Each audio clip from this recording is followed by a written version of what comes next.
الحمد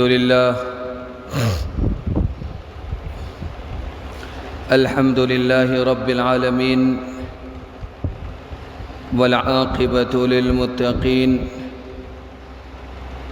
والصلاة والسلام على خاتم الأنبياء والمرسلين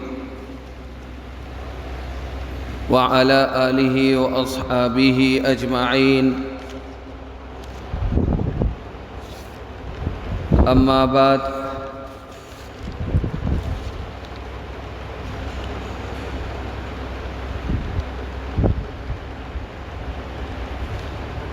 فقد قال رسول الله صلى الله عليه وسلم لا تنزل الرحمة على قوم فيهم قاطع رحم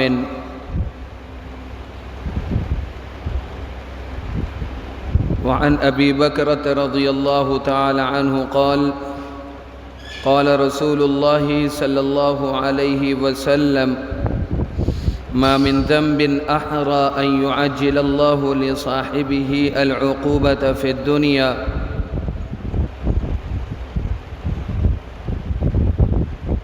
مع ما يدخر له في الآخرة من البغي وقطيعة الرحم. وعن عبد الله بن عمرو رضي الله تعالى عنه قال قال رسول الله صلى الله عليه وسلم لا يدخل الجنة منان ولا عاق ولا مدمر خمر أو كما قال عليه الصلاة والسلام.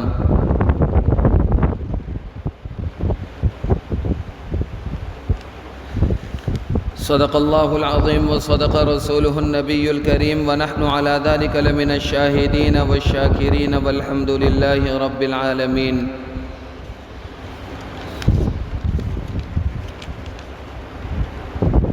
اللهم صل على محمد وعلى آل محمد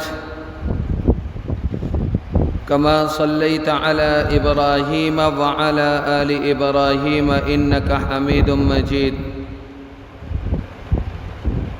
اللهم بارك على محمد وعلى آل محمد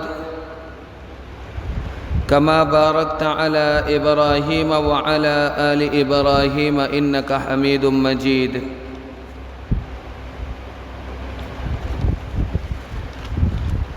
میرے انتہائی واجب الاحترام قابل صد تکریم حضرات بزرگان دین اور سامعین گرامی،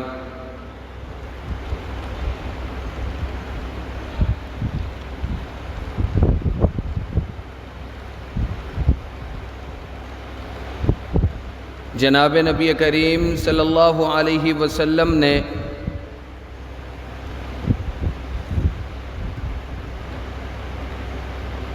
حسن رفاقت کی بڑی تاکید فرمائی ہے.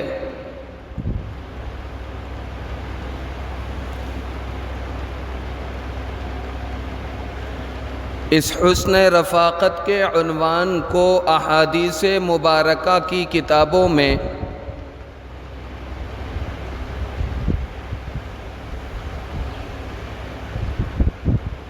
صلہ رحمی کے ساتھ اس کو تعبیر کیا جاتا ہے.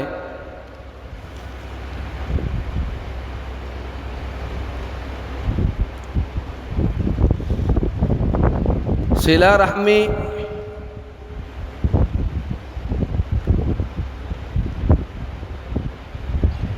وہ بنیادی حکم ہے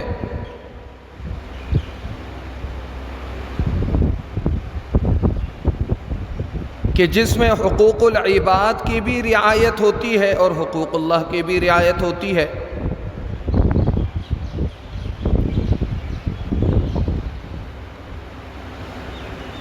صلہ رحمی کرنے والا شخص حقوق اللہ کی بھی رعایت کرتا ہے اور حقوق العباد کی بھی رعایت کرتا ہے.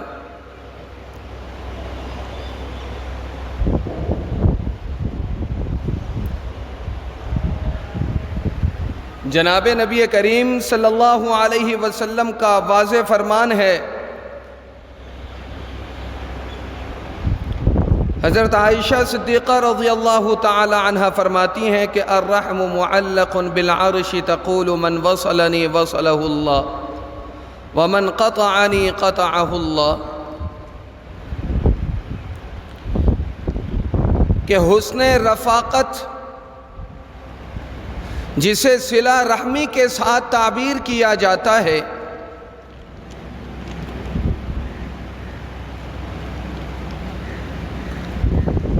اس کو اللہ رب العزت نے عرش پر معلق کر رکھا ہے۔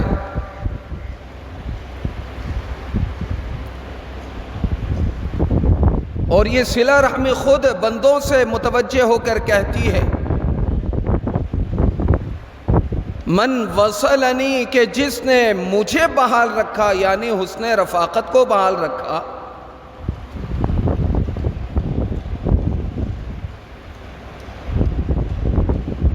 تو اللہ رب العزت کی رحمتیں اس حسن رفاقت کو بحال رکھنے والے پر متوجہ ہوتی ہیں۔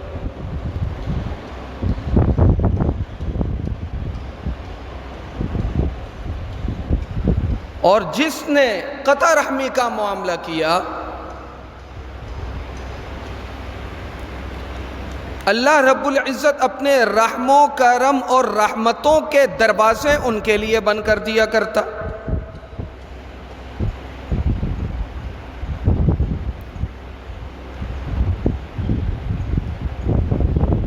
اشخاص اور افراد کی درجہ بندی کے اعتبار سے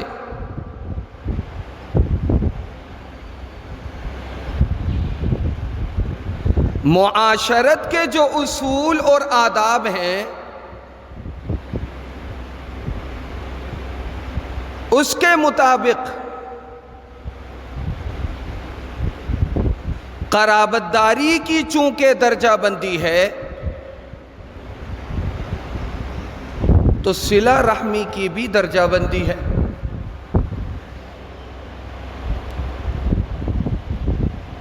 اچھے برتاؤ رکھنے کی بھی درجہ بندی ہے، خیر خواہی کرنے کی بھی درجہ بندی ہے۔ قرابت کے اعتبار سے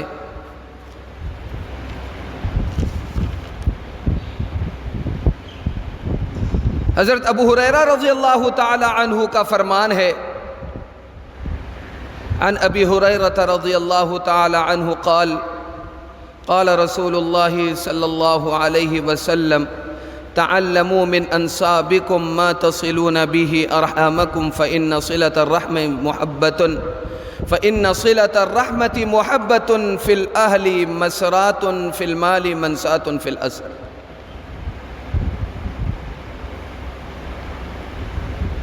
حضرت ابو ہریرہ رضی اللہ تعالی عنہ کی اس روایت کے مطابق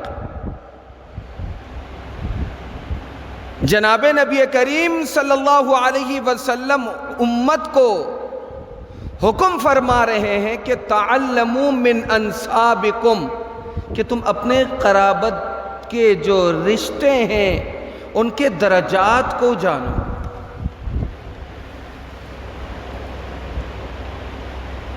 قرابت داری کے درجات کو، مراتب کو جانو گے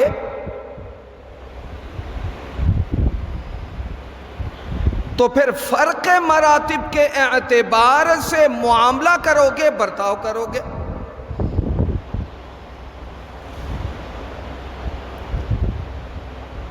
جس کو آسان الفاظ میں یوں کہا جا سکتا ہے، حسن رفاقت والدین کے لیے وہ الگ ہے،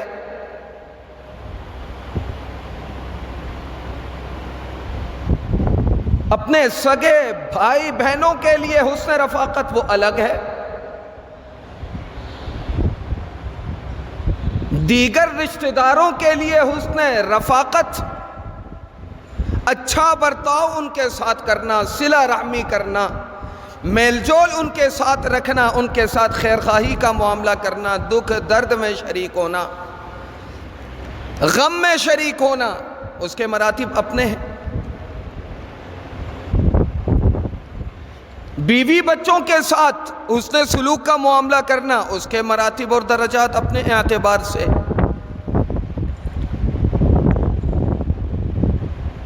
اب جب قرابت داری کے رشتے مختلف ہیں تو حقوق کے اعتبار سے بھی درجات اور مراتب مختلف ہوں گے۔ تو جناب نبی کریم صلی اللہ علیہ وسلم نے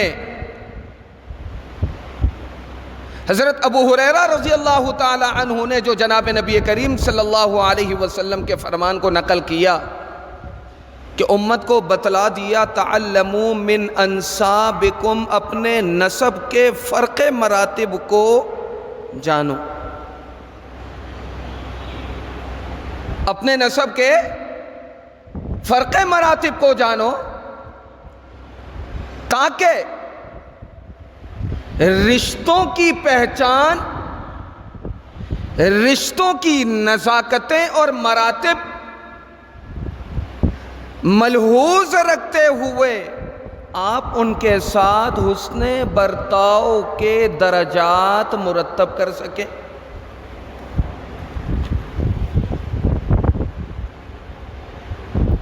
کیونکہ بہت سارے مواقع ایسے بھی آئیں گے کہ 10 قسم کے قرابت دار آپ کے سامنے ہوں گے، جن میں والدین بھی ہیں، بال بچے بھی ہیں، بیوی بھی ہیں، اڑوس پڑوس والے بھی ہیں، دیگر رشتہ دار بھی ہیں۔ تو پھر ایسے میں حسن رفاقت اور قرابت کی جو ترجیحی بنیاد ہے کہ آپ نے ایسے مقام پر کن اشخاص کو، کن لوگوں کو ترجیح دینی ہے، یہ آپ کو تبھی معلوم ہو سکے گا کہ جب قرابت داری کے، رشتہ داری کے جو مراتب ہیں وہ پہچان سکے، جس کو آسان الفاظ میں یوں کہہ سکتے ہیں کہ والدین کا مقام کیا ہے، رتبہ کیا ہے، وہ جاننا ضروری، دیگر ذوی الارحام کا آپ کے ساتھ کیا حقوق ہیں اس کو جاننا ضروری، بہن بھائیوں کے آپس میں جو تعلقات قرابت داری کے ہیں،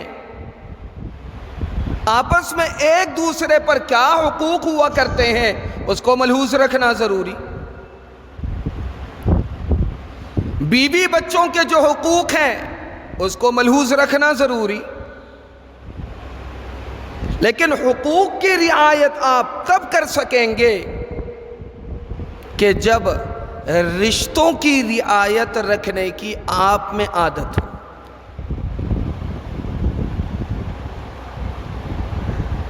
رشتوں کی رعایت رکھنے کی آپ میں عادت ہو۔ اگر رشتوں کے جو مراتب ہیں اس کی رعایت کی اگر عادت نہ ہو تو یہ بات یاد رکھیے گا کہ صلہ رحمی پر آپ کبھی بھی عمل نہیں کر سکتے، صلہ رحمی پر آپ کبھی بھی عمل نہیں کر سکتے۔ وَاخْفِضْ لَهُمَا جَنَاحَ الذُّلِّ مِنَ الرَّحْمَةِ وَقُلْ رَبِّ ارْحَمْهُمَا كَمَا رَبَّيَانِي صَغِيرًا۔ صلہ رحمی کی جو بنیاد پڑتی ہے وہ بنیاد والدین سے پڑتی ہے، وہ بنیاد والدین سے پڑتی ہے۔ احادیث مبارکہ میں حضرت ابو الدرداء رضی اللہ تعالی عنہ کے پاس ایک شخص آیا، ذرا غور سے سنیے گا کیونکہ شریعت کے جو اغراض اور مقاصد ہیں ان کو سمجھنے کے لیے شرعی مطالبات کو ملحوظ رکھنا ضروری ہے۔ شرعی مطالبات پر ہماری توجہ نہیں ہوتی، ہم جو اصل مدعا ہوتا ہے اس سے ہٹ جاتے ہیں، جس کی وجہ سے جو چیز بعد میں سمجھنے کی ہوتی ہے اسے پہلے سمجھ لیتے ہیں، جسے پہلے سمجھنا ہوتا ہے اسے بعد میں سمجھنے کے لیے چھوڑ دیتے ہیں۔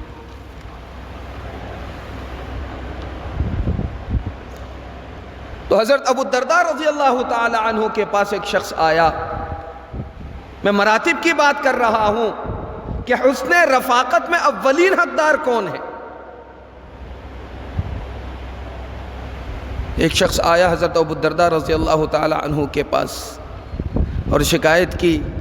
کہ میری والدہ مجھ سے مطالبہ کرتی ہے کہ میں اپنی بیوی کو طلاق دے دوں۔ میری والدہ مجھ سے مطالبہ کرتی ہے کہ میں اپنی بیوی کو طلاق دے دوں۔ عن ابی الدرداء رضی اللہ تعالی عنہ ان رجلا اتاہ فقال ان لی امرأة، کہ میری ایک بیوی ہے، وان امی تأمرنی بطلاقها، کہ میری والدہ کہتی ہے کہ اسے طلاق دے دو۔ فقال له ابو الدرداء رضی اللہ تعالی عنہ، حضرت ابو الدرداء رضی اللہ تعالی عنہ فرماتے ہیں سمعت رسول اللہ صلی اللہ علیہ وسلم یقول الوالد اوسط ابواب الجنہ فإن شئت فحافظ على الباب او ضيع،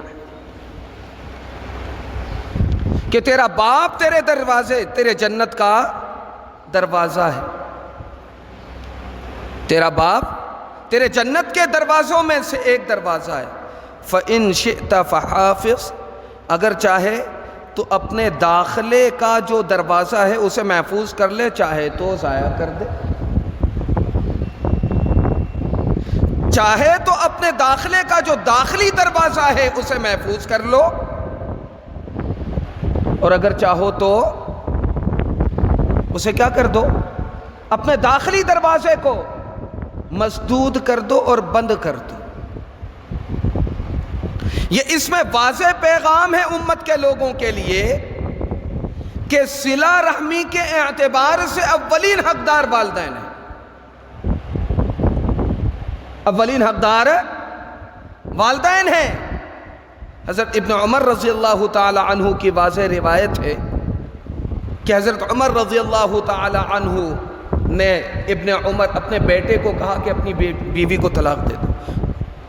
ابھی اس سے پہلے حضرت ابو الدرداء رضی اللہ تعالی عنہ کی جو روایت میں نے سنائی اس میں ماں کا مطالبہ تھا، یہاں پر ابن عمر کا اپنے باپ کے ساتھ جو معاملہ ہے اس میں حضرت عمر فاروق رضی اللہ تعالی عنہ خلیفہ ثانی، خلیفہ راشد ثانی مطالبہ کر رہے ہیں اپنے بیٹے سے، عمر رضی اللہ تعالی عنہ سے، ابن عمر سے۔ ابن عمر رضی اللہ تعالی عنہ فرماتے ہیں کہ میری ایک عدد بیوی ہے جس سے میری بڑی محبت ہے، اور میرے والد عمر فاروق رضی اللہ تعالی عنہ مطالبہ فرما رہے ہیں کہ میں اسے طلاق دے دوں۔ میرے والد مطالبہ فرما رہے ہیں کہ میں اسے طلاق دے دوں، تو کہتے ہیں کہ یہ معاملہ جو ہے وہ جناب نبی کریم صلی اللہ علیہ وسلم کے حضور پیش ہوا، تو جناب نبی کریم صلی اللہ علیہ وسلم نے حضرت ابن عمر رضی اللہ تعالی عنہ کو حکم دیا کہ آپ اپنی بیوی کو طلاق دے دیں، آپ اپنی بیوی کو طلاق دے دیں، کیونکہ حسن رفاقت جو والدین کا ہے اس کا تقاضا یہ ہے کہ آپ عدالت کے کٹہرے میں ان کو آپ گھسیٹ سکیں، ان کے لیے پنچایت کر سکیں، ایسا نہیں۔ دیکھیں شریعت کے اصول اور ضابطے بالکل صاف ستھرے ہیں۔ اب سوال یہ پیدا ہوتا ہے کہ پرائی خواتین جو آتی ہوتی ہیں گھر میں، وہ ناحق ان کے گھر برباد کر دیے جاتے ہیں۔ یہ بات یاد رکھیے گا کہ ناحق گھر برباد کرنے کی وجہ سے ان کا باز پرس اور ان کا احتساب کرنے کا حق آپ کو نہیں دیا، اللہ پاک نے آپ کو نہیں دیا۔ اگر آپ کو وہ حق دیا ہوتا تو پھر جو مشرکہ ماں ہے اس کا احتساب کا حق بھی ہونا چاہیے تھا۔ ایک صحابی رسول ہیں، جناب نبی کریم صلی اللہ علیہ وسلم کے پاس تشریف لاتے ہیں اور فرماتے ہیں کہ میری والدہ جو ہے وہ اسلام کی طرف راغب ہیں لیکن مسلمان نہیں ہیں۔ میری والدہ اسلام کی طرف راغب ہے۔ اسماء بنت ابی بکر راوی ہیں اس سے روایت کے، اسلام کی طرف راغب ہیں لیکن مسلمان نہیں۔ تو کیا مجھے اس کے ساتھ حسن رفاقت کا اور حسن برتاؤ کا معاملہ میری اس غیر مسلم والدہ کے ساتھ مجھے رکھنا چاہیے؟ تو جناب نبی کریم صلی اللہ علیہ وسلم نے جواب دیا، نعم صلیہا، کہ اگرچہ وہ غیر مسلم ہے، اگرچہ وہ غیر مسلم ہے، لیکن اس کے ساتھ حسن سلوک کا برتاؤ کرنا یہ تم پر ضروری اور لازم ہے۔ میرے عزیزو، میرے دوستو، میرے بزرگو، حسن رفاقت کا اولین حقدار والدین ہیں۔ صرف یہ چند آدھ روایتیں نہیں ہیں کہ جس کو آپ انگلی میں گن کر ختم کر سکیں۔ حضرت ابن عباس رضی اللہ تعالی عنہ واضح طور پر فرماتے ہیں کہ جس کے والدین زندہ ہوں، جس کے والدین زندہ ہوں تو اس کے واسطے اگر وہ والدین کا خدمت گزار ہے، ان کے ساتھ صلہ رحمی کا معاملہ کرتا ہے، تو اس کے لیے جنت کے 2 دروازے کھلے ہیں، اور اگر ان کے ساتھ حسن سلوک کا برتاؤ نہ کرے تو جہنم کے 2 دروازے کھلے، اور اگر والدین میں سے کوئی ایک حیات ہے تو جنت کے دروازوں میں سے ایک دروازہ کھلا ہے، اور اگر اس کے ساتھ وہ حسن سلوک کا برتاؤ نہ کرے،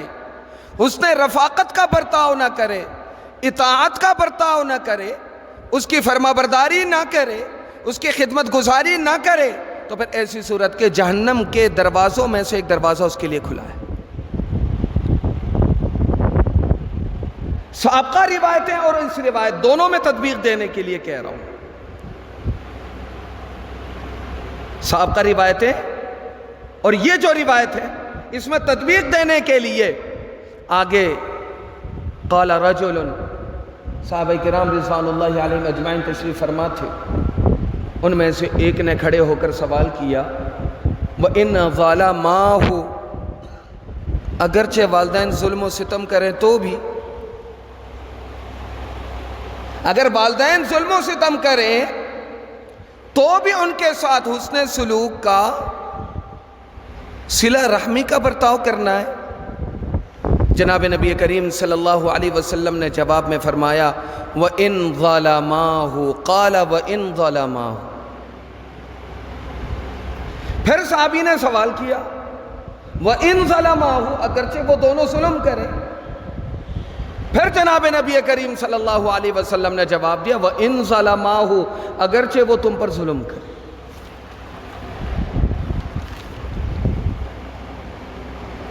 اس سے پہلے بھی درجنوں دفعہ فقہائے کرام کی یہ تحریر اور یہ قول میں آپ حضرات کے گوش گزار کر چکا ہوں۔ قانون مملکت کے اعتبار سے تو اپنا قانون ہے، لیکن نظام شریعت کو اگر دیکھا جائے، اگر شریعت کے اصول اور آداب کو ملحوظ رکھا جائے، باپ اگر اپنے بیٹے کو قتل کر دے تو قصاص میں باپ کو قتل نہیں کیا جائے گا، قصاص میں باپ کو قتل نہیں کیا جا سکتا۔ یہ فقہاء کرام نے واضح طور پر لکھا۔ اب سوال یہ پیدا ہوتا ہے کہ جو ظلم و تعدی والدین کی طرف سے اولاد پر ہے، وَاخْفِضْ لَهُمَا جَنَاحَ الذُّلِّ مِنَ الرَّحْمَةِ وَقُلْ رَبِّ ارْحَمْهُمَا كَمَا رَبَّيَانِي صَغِيرًا، تم نے تو ذلیل اور رسوا ہو کر ان کی خدمت ہی میں اپنی زندگی کو بسر کر دینا ہے۔ وَاخْفِضْ لَهُمَا جَنَاحَ الذُّلِّ مِنَ الرَّحْمَةِ وَقُلْ رَبِّ ارْحَمْهُمَا كَمَا رَبَّيَانِي صَغِيرًا، ہر سختی کا بدلہ تمہیں اخلاقیات کے دائرے میں رہ کر دینا ہے، ہر سختی کا بدلہ تمہیں نرمی کے ساتھ دینا ہے، ہر برائی کا بدلہ، ہر ناانصافی کا بدلہ تم نے انصاف کے ساتھ دینا ہے۔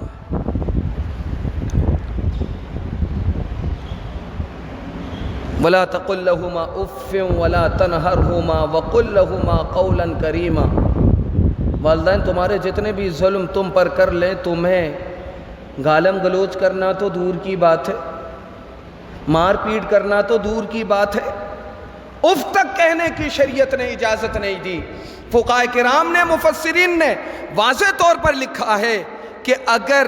کراہت کو ظاہر کرنے کے لیے لفظ اف سے کمتر یا اس سے بڑھ کر کوئی جملہ ہوتا تو اللہ پاک اس کو بھی ذکر کر دیتے، لفظ اف سے بڑھ کر کوئی جملہ نہیں تھا۔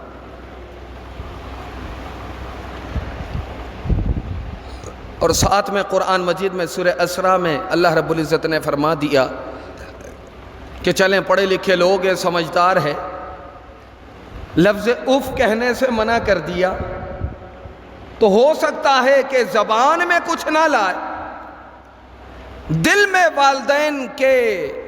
لیے کوئی تحقیر یا حقارت دل میں آ جائے تو اللہ پاک نے اس کی بھی نکیر فرما دی کہ تم زبان سے اف تو نہ کہو، ربکم اعلم بما فی نفوسکم، کہ تمہارے دلوں میں کیا کیا باتیں امڑ رہی ہیں اللہ تعالیٰ خوب جانتا۔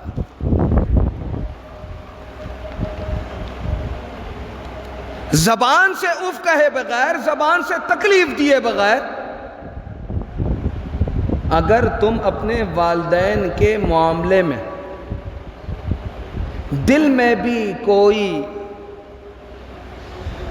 بات رکھو گے تو اللہ تعالیٰ ربکم اعلم بما فی نفوسکم، کہ تمہارے دلوں میں جو کچھ ہے وہ علیم بذات الصدور، ذات ہے وہ بخوبی جانتا ہے، اور دلوں میں خیالات اور تصورات کے، غلط خیالات اور تصورات کے لانے کی وجہ سے بھی تمہاری پکڑ ہو سکتی ہے۔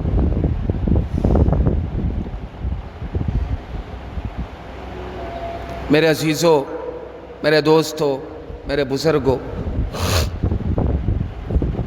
ہمارے معاشرے میں بے راہ روی کے جو ایک طویل سلسلہ قائم ہے کہ گھروں میں عموماً اونچ نیچ تو والدین سے کیا کسی سے بھی ہو سکتے،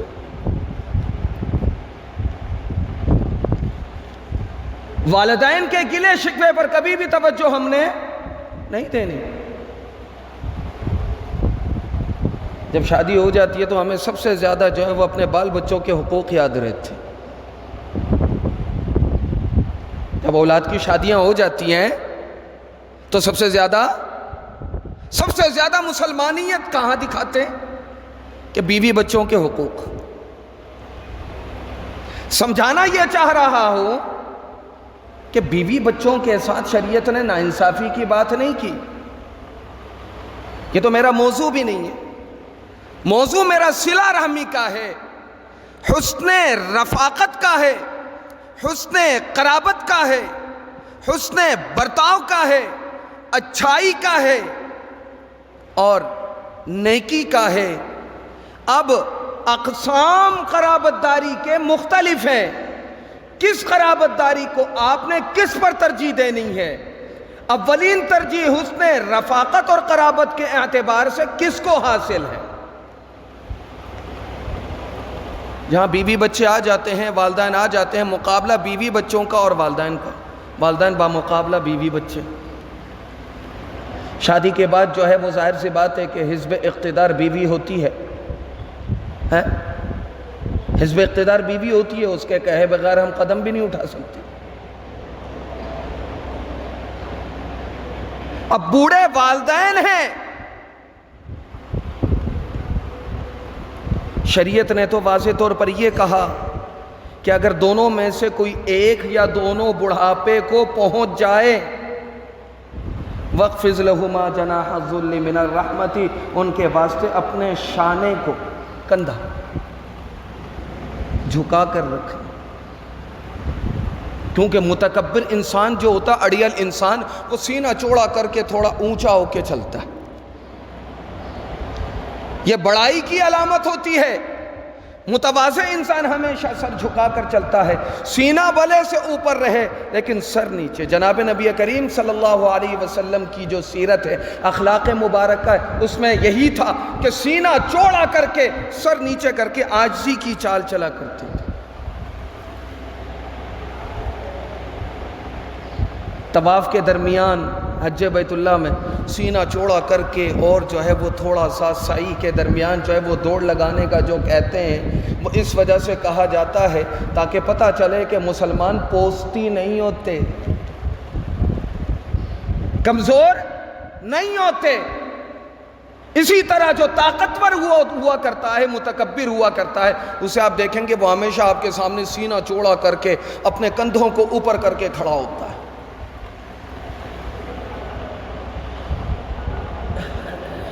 میرے عزیزو، میرے دوستو، جس نے تمہارے دکھ سکھ کے لیے اپنی جوانی گنوا دی، جس نے تمہاری آسائشوں کو دیکھ کر اپنی راحتوں کو قربان کر دیا، جس نے تمہاری بیماری کے دنوں میں ساری رات تمہارے سرانے بیٹھ کر روتا رہا، ہسپتالوں میں جا کر دھکے کھاتا رہا، تمہارے معاش کے لیے، تمہارے پیٹ بھرنے کے لیے در در کی ٹھوکریں کھاتا رہا، لوگوں کے ظلم و ستم سہتا رہا، لوگوں کی گالیاں تک سنتا رہا، جب یہی اولاد تناور ہو جاتی ہے اور باپ بڑھاپے کی دہلیز پر قدم رکھتا ہے تو پھر بیٹا کہتا ہے کہ میں اپنے بچوں کے اچھے مستقبل کے لیے یہاں سے سفر کرنا چاہتا ہوں۔ بعض لوگ کہتے ہیں کہ ہجرت کرنا چاہتا ہوں۔ ارے شریعت نے اس ہجرت کو تھوڑی مطلوب قرار دیا ہے کہ جو بال بچوں کے لیے، بیوی کے لیے، عورت کے لیے، یہ ہجرت تھوڑی ہے۔ کون سی ہجرت کی بات کر رہے ہیں؟ کہتے ہیں کہ نہیں، ہم بال بچوں کو لے کر اپنے بال بچوں کے اچھے مستقبل کے لیے ہجرت کر رہے ہیں۔ میرے عزیزوں، بوڑھے والدین کو گھروں میں چھوڑ کر، بوڑھے والدین کے، بیمار والدین کو گھروں میں چھوڑ کر اپنے بال بچوں کے اچھے اور تابناک مستقبل کے لیے سفر کر کے نکل جاتے۔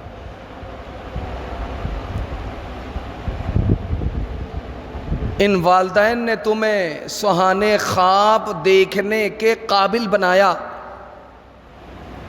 اپنی جوانی تمہاری تربیت میں، تمہیں پروان چڑھانے میں اپنی جوانیاں بتا دی، اپنی توانائیاں بتا دی، نہ جانے کس خطے ارضی کے کونے سے، کہاں سے ہجرت کر کے اپنے بال بچوں کے خاطر تمہاری ماں سفر کر کے آئی۔ بعض والدین کو میں نے سنا ہے جب بہت زیادہ غم میں مبتلا ہوتی ہیں تو کہتی ہیں کہ یہی وہ اولاد ہے کہ جو آج کمانے کے قابل ہو گئی ہے، تو اس طرح اپنے والدین سے، بوڑھی ماں سے پیٹ کر رہے ہیں جیسے کوئی رسم مراسم کبھی رہے ہی نہ ہو، جبکہ میں نے ان کے خاطر دور دراز سفر کیا، اپنے خاندان کو چھوڑا، اپنا ملک چھوڑا، دیار غیر میں آ کر آباد ہوئی تاکہ یہ بچے قرۃ عین لی، میرے واسطے آنکھوں کی ٹھنڈک بنے۔ جب آنکھوں کی ٹھنڈک جس عمر میں ان کو بننا تھا، اس عمر میں والدین کی اشک بار آنکھوں کے ساتھ ان کو گھروں میں چھوڑ کر اپنے بال بچوں کے ساتھ سفر کر۔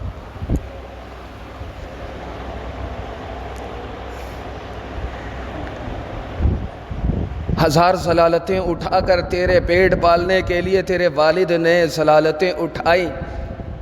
محنت مزدوری کی،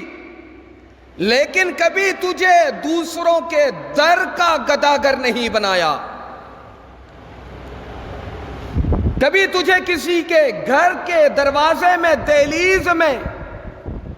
دروازہ نوک کر کے نوالا بھیک مانگ کے کھانے پر مجبور نہیں کیا، تیری راحت کے خاطر اپنی راحتوں کو قربان کرتا رہا، تجھے جوان کرنے کے لیے اپنی جوانی داؤ پر لگا دی، تجھے کھلانے پلانے کے لیے اپنے بھوک کی شدت کو برداشت کیا، تیری بیماری کو، تیری صحت کو دیکھنے کے لیے اپنے آپ کو بیمار کر دیا، تجھے سلانے کے لیے اپنے آپ کو جگا دیا، تجھے دوا دلانے کے لیے اپنی دوا کو قربان کر دیا، اپنی راحتوں کو قربان کر دیا، اپنے سکون کو قربان کر دیا، اپنے مستقبل کو برباد کر دیا، اپنے آپ کو داؤ پہ لگا دیا، اپنی ہمت بھی لگا دی، اپنی جوانی بھی لگا دی، تاکہ تو جوان ہوتا بڑھاپے میں اپنے باپ کے واسطے سہارا بنتا۔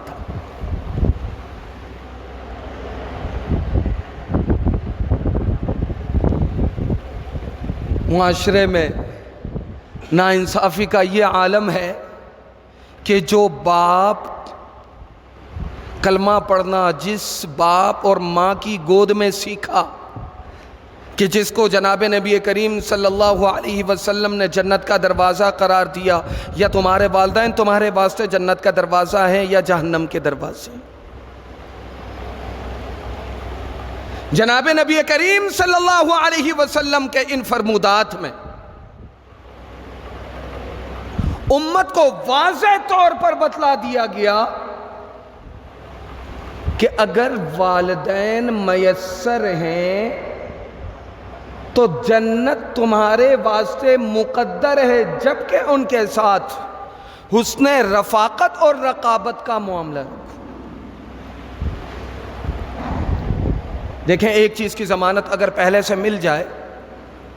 کہ تمہیں جنت مل جائے گی، تمہیں یہ کام کرنا، اپنے والدین کو لازم پکڑ لینا ہے، ان کی خدمت کو اپنے لیے باعث نجات سمجھنا ہے۔ تو میرے عزیزو،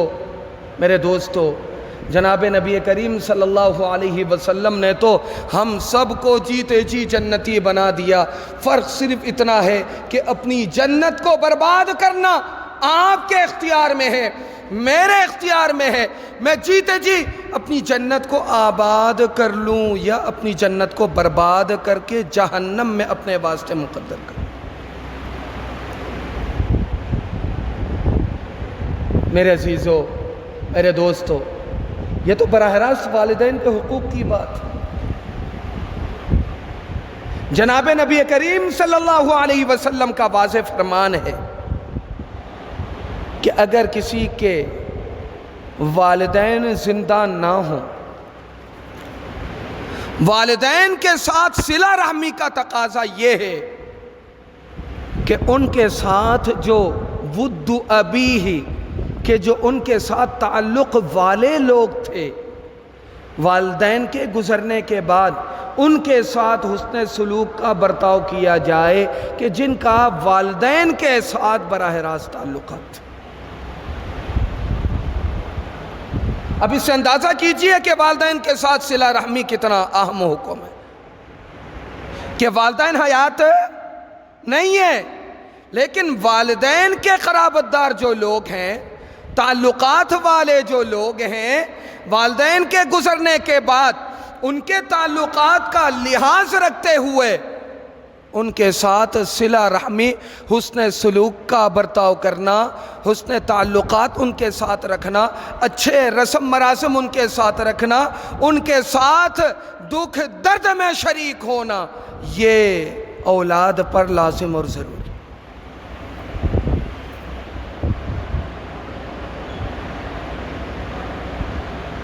میرے عزیزو، میرے دوستو، میرے بزرگوں، ایک صحابی جناب نبی کریم صلی اللہ علیہ وسلم کے پاس آئے اور فرمانے لگے کہ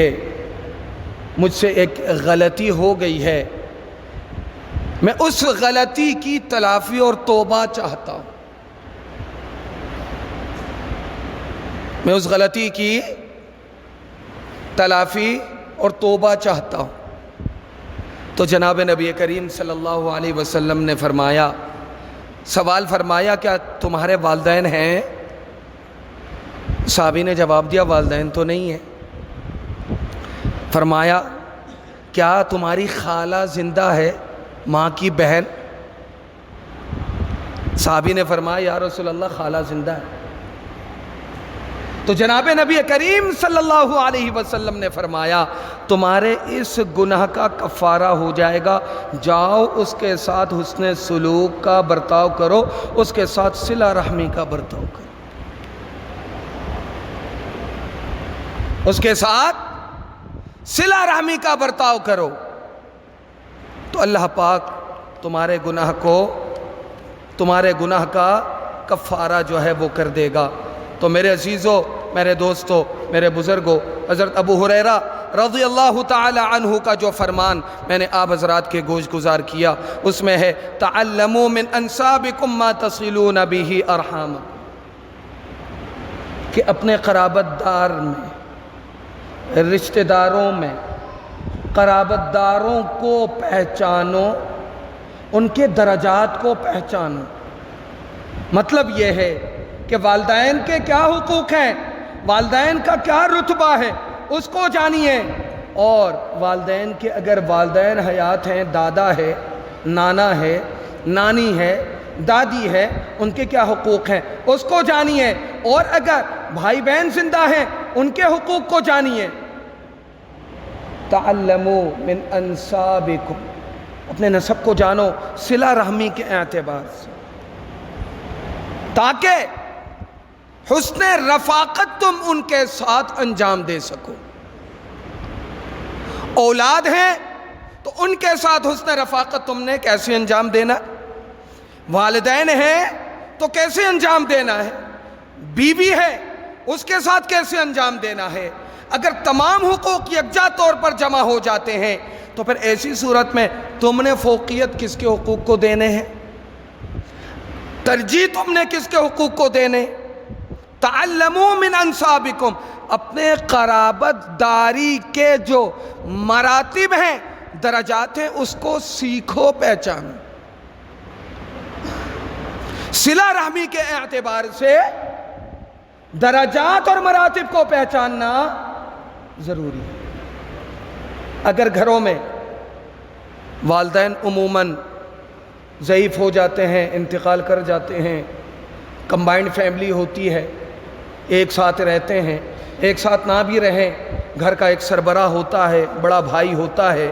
اور وہ گھر کے جملہ معاملات کو، بھائیوں کے معاملات کو دیکھتا ہے، تو جناب نبی کریم صلی اللہ علیہ وسلم فرماتے ہیں کہ حق کبیر الاخوۃ علی صغیر حق الوالد علی ولد، کہ اگر والدین زندہ نہیں ہیں، رشتوں کے، قرابت داری کے مراتب اور درجات کو پہچاننا کیوں ضروری ہے؟ اس وجہ سے تاکہ رشتوں کے درجہ بندی کے اعتبار سے آپ ان کے ساتھ معاملہ کر سکیں، ان کے ساتھ حسن سلوک کر سکیں، ان کے ساتھ رفاقت قائم کر سکیں، ان کے ساتھ حسن سلوک کا برتاؤ کر سکیں۔ اگر والدین حیات نہیں ہیں تو بڑا بھائی جو ہے وہ کس کے قائم مقام ہے؟ کس کے قائم مقام ہے؟ والد کے قائم مقام ہے۔ والد جیسا حقوق اسے حاصل ہے، والد جیسی تکریم اسے حاصل ہے، والد جیسی عزت اسے حاصل ہے، والد جیسے حقوق تکریم کے اعتبار سے، عزت کے اعتبار سے اسے حاصل ہے۔ لیکن معاشرے کے عدم توازن کا حال یہ ہے کہ گھر میں بڑے بھائی بہنوں کی کیا خاک عزت کرے، والدین کو تھپڑا کر گھروں سے باہر کر دیا کرتے۔ جب اولاد اس قابل ہو جائے، کمانے کے قابل ہو جائے، تو پھر اپنے بوڑھے والدین کو تھپڑا کر گھر سے باہر نکال دیا کرتے ہیں۔ وہ والدین کہ جو باشعور ہوتے ہیں، جو باشعور ہوتے ہیں،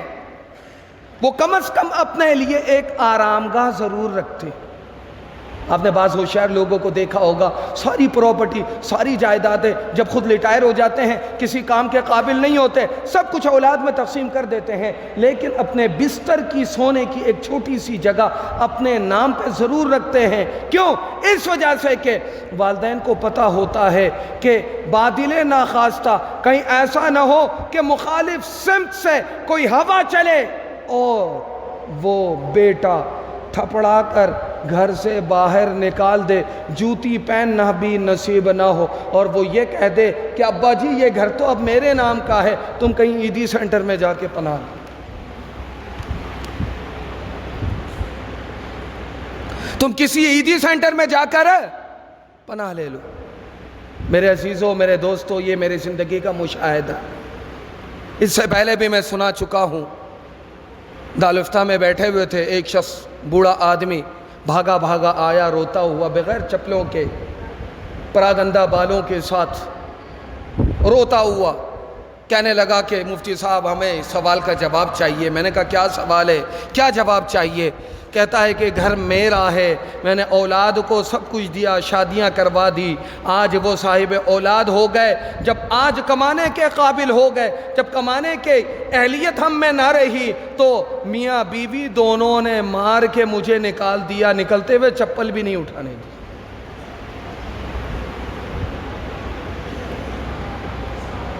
میرے عزیزوں، میرے دوستوں، میرے بزرگوں، جیتے جی تمہارے لیے تمہارے والدین جنت ہیں، جیتے جی تمہارے والدین تمہارے لیے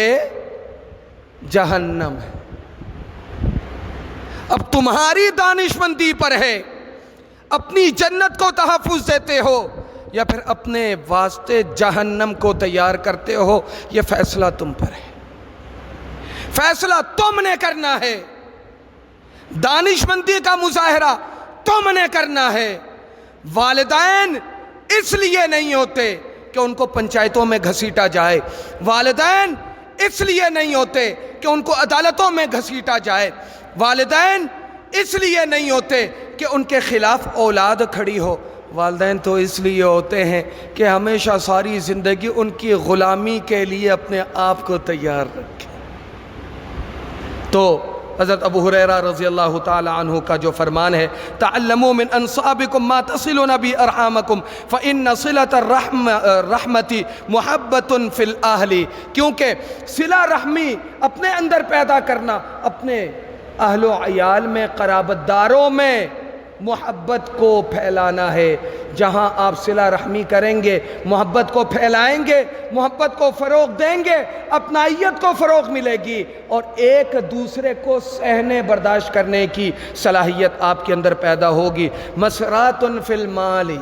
آج ہم روتے پھرتے ہیں کہ مال میں برکت نہیں، دولت میں برکت نہیں، یہ بات یاد رکھیے گا، جناب نبی کریم صلی اللہ علیہ وسلم فرماتے ہیں کہ صلہ رحمی شروع کر دو، اللہ تعالیٰ تمہارے مال میں اضافہ کرتا چلا جائے گا۔ صلہ رحمی شروع کر دو، اللہ تعالیٰ تمہاری عمروں میں اضافہ در اضافہ کرتا چلا جائے گا، اور تمہاری عمروں میں اضافہ بھی ایسا کرے گا کہ جو بابرکت اضافہ ہوگا، تمہارے لیے مصیبت کا باعث نہ ہو، ایسی عمر کا اللہ تعالیٰ تمہارے واسطے اضافہ کرے۔ اور آخری بات کہ جناب نبی کریم صلی اللہ علیہ وسلم فرماتے ہیں، بس آخری بات کرنے لگا ہوں، کہ لا تنزل الرحمت علی قوم فیہ قاطع رحم،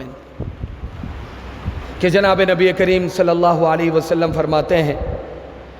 کہ اللہ کی رحمتیں اس قوم کی طرف متوجہ نہیں ہوتی، فیہم قاطع رحم، کہ جس میں قطع تعلق کرنے والے لوگ موجود ہوں۔ اللہ کی رحمتیں ایسی قوم پر متوجہ نہیں ہوتی۔ آج میں نے اور آپ نے اپنے گریبان میں جھانک کر دیکھنا ہے، اپنے گھر سے شروع کرنا ہے، محلے سے شروع کرنا ہے، پوری آبادی پر نظر رکھنی ہے، پورے شہر پر نظر رکھنی ہے، پورے ملک پر دیکھنا ہے کہ ہماری قرابت داری اور صلہ رحمی کا کیا حال ہے۔ آج گھر میں کسی کو برداشت کرنے کے لیے تیار نہیں ہے۔ آج مختلف سیاسی پلیٹ فارم کی وجہ سے ہم ایک دوسرے کو سہنے کی اہلیت نہیں رکھتے، برداشت نہیں رکھتے۔ ملتا ہمیں کچھ نہیں ہے، وہی گٹر کا پانی مقدر، وہی ٹوٹے ہوئے راستے ہمارے حصے میں، لیکن ہم ایک دوسرے کے ساتھ لڑ لڑا کے ایک دوسرے کو برباد کیے جا رہے، اور باقی جو اوپر کے بیٹھے ہوئے لوگ ہیں وہ روزانہ تکہ بوٹیاں ایک ساتھ توڑ رہے۔ ہم قطع تعلق ایک دوسرے کو دشمن بنائے پھر رہے ہیں۔ کوئی کس کی وجہ سے کس سے لڑ رہا ہے، کوئی کس کی وجہ سے کس سے لڑ رہا ہے، کوئی کس کی وجہ سے کس سے لڑ رہا ہے۔ تو جناب نبی کریم صلی اللہ علیہ وسلم کا اس فرمان کا ہم مصداق بن رہے ہیں کہ ہم نے صلہ رحمی چھوڑ دی، ہم نے اخوت کو چھوڑ دیا، ہم نے بھائی چارگی کو چھوڑ دیا، ہم نے برداشت کو چھوڑ دیا، ہم نے اخوت کو چھوڑ دیا، ہم نے بھائی چارگی کے فروغ کو چھوڑ دیا، تو اللہ تعالیٰ نے ہم پر رحم و کرم کرنا ہی چھوڑ دیا۔ جب بارشیں نہیں ہوتی تو پھر صلاۃ الاستسقاء پڑھ کے بارش کے لیے دعائیں کرتے ہیں، جب بارش ہو جاتی ہے تو پھر مساجد میں آ کے کہتے ہیں مؤذن صاحب کو، امام صاحب ذرا اذان دے دیں، طوفان آ گیا، امام صاحب ذرا اذان دے دو، طوفان آ گیا ہے۔ پہلے بھی کہتا رہا ہوں، دوبارہ کہہ رہا ہوں، حالت ہماری یہی رہی اگر ہم نے اپنے مقدر کو، اپنے طریقوں کو، اپنے اصول کو، اپنے آداب معاشرت کو بدلنے کی کوشش نہ کی۔ یہ بات یاد رکھنا، اللہ تعالیٰ کی غیبی آفتیں، ناگہانی آفتیں، کبھی تپش کی صورت میں، کبھی ہیٹ اسٹروک کی صورت میں، کبھی بارش کی صورت میں، کبھی مہنگائی کی صورت میں، کبھی مفلوج حکومتوں کی صورت میں، کبھی مفلوج نظام کی صورت میں، کبھی مفلوج لوگوں کی صورت میں ہم پر مسلط ہوتا چلا جائے گا۔ تو اس وجہ سے میرے عزیزوں، میرے دوستوں، تھوڑا سا برداشت پیدا کیجئے، سینے کے ساتھ سینہ لگانا سیکھیے، دل کے اندر برداشت پیدا کر کے ایک دوسرے بھائی کے لیے قربانی دینا سیکھیے، صلہ رحمی اپنے اندر پیدا کیجئے، تاکہ اللہ تعالیٰ کی رحمتیں ہم پر متوجہ ہوں۔ جو آزمائشیں ہم پر مسلط ہے، پوری قوم پر مسلط ہے، ہم ان تمام تر آزمائشوں سے، ان تمام تر ابتلاءات سے، ان تمام تر ہلاکتوں سے، ان تمام تر امتحانات سے ہم باہر آ سکیں۔ جو جی میں آئے کرو، تم نے تمہارے قبر میں جانا ہے اور تم نے اپنے حساب کتاب کا جواب دینا ہے، لیکن اپنے نظریات کی وجہ سے ہم دوسرے کو کافر کہہ دیں، اپنے نظریات کی وجہ سے دوسرے کو فاسق کہہ دیں، اپنے نظریات کی وجہ سے، اپنی سوچوں کی وجہ سے، اپنے سیاسی لیڈروں کی وجہ سے علماء تک کو نہ بخشیں۔ کسی عالم کو عالم ہونے کے ناطے، کسی عالم کو عالم ہونے کی وجہ سے اس کی طعن و تشنیع کرنے والا دائرہ اسلام میں رہتا ہی نہیں ہے۔ تو بتاؤ کہ جو دائرہ اسلام میں نہیں ہے اس پر اللہ تعالیٰ کی رحمتیں بھلا کیسے متوجہ ہو سکتی؟ میں نے کسی سیاسی لیڈر کا نام لیا ہے، کسی سیاسی پارٹی کا نام لیا ہے؟ میں پہلے بتا چکا ہوں کہ ایک درد دل ہے، اسے منتقل کرنا ہے، تنقید کی عادت نہیں، تنقیص کی عادت نہیں، صرف اور صرف اصلاح کے واسطے بیٹھا ہوں اور کوشش اصلاح کی کرتا ہوں۔ اللہ تعالیٰ ہم تمام لوگوں کو ان ٹوٹی پھوٹی باتوں پر عمل پیرا ہوتے ہوئے ان میں جو کامیابی کے راز ہیں اسے جو ہے وہ سمجھنے کی، دیکھنے کی، اس پر عمل پیرا ہونے کی ہم سب کو توفیق عطا فرمائے۔ وآخر دعوانا ان الحمدللہ رب العالمین۔